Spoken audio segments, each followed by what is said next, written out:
I think the vampires in 30 Days of Night are particularly good ones for the 21st century. They absolutely are using an evil, hideous visage to be the vampire of everything in our nightmares. They're exactly what we want to think we're afraid of. They also have a wonderful way of entering into each scene with a particular amount of energy and force. These are not your passive vampires at all. Gone are Count Dracula's tuxedos and the suave, slow movement of the vampires. Instead, we have quick, fast, very energetic, and highly, highly physical vampires. They're very good vampires, I think, for a new generation of movie vampires.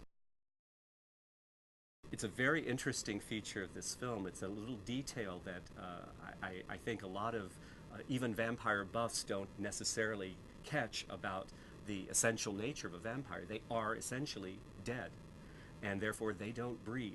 So it's a wonderful juxtaposition in the film 30 Days of Night that we see. Obviously, we're in Barrow, Alaska, so it's very, very cold, sub-freezing temperatures, and we see all of our characters, human characters, breathing out. We see their breath freezing in the air. The vampires show no sign of being affected this way by the cold because, of course, they never exhale, because they never inhale.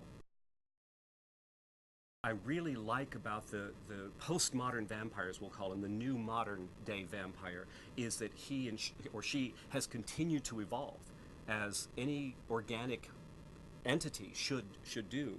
And so we've seen now in the literary vampires, the filmic vampires, and even the vampires now, I think of what I'd call common lore, really changing shape. Gone are the days that we have a particular prescribed set of these things will frighten a vampire, these things will kill a vampire, and so forth. Rather, we have a kind of an evolution of the vampire. So what I like about present-day vampires is one isn't able right away to say this is going to work. Holding up a cross may or may not work against a vampire. Garlic may or may not work.